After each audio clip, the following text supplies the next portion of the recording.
Бишкек шаарында Киевская Үмөталиева көчөсүндө жайгашкан 13 жылдан бери бүтпөй турган көп кабаттуу үйдүн жашоочулары менен жолугуп келдим. Алардын көйгөйлөрүн угуп келдим. 2010 жылда аталган үйдү Кепстрой Круш компаниясы 1-2 жылдын ичинде ачкычын тапшырабыз деп 1 чарчы метрин $800-850 саткан экен. Кепстрой компаниясынын жетекчиси Улан Байызбеков деген жаран 80 үй бүлөдөн батыруу үчүн $6 миллион чогултуп алыптыр. Жок, Кепстрой эмес, Кепстрой. Жетекчиси Улан Байызбеков деген жаран экен.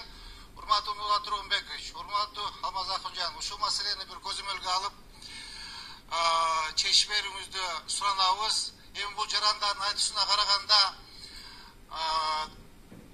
мурдагы президенттерибиз Алмаз Атамбаев, Сооронбай Жээнбековден кайрылган элек эч кандай маанап чыккан жок.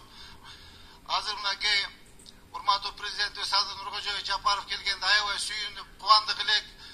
Ушундай шылуундарды, аферисттерди, жалганчыларды, калпчыларды алып келип камап атканда биз ушундай бир чуркап жүгүрүп иштеп бердик элек. Бирок президент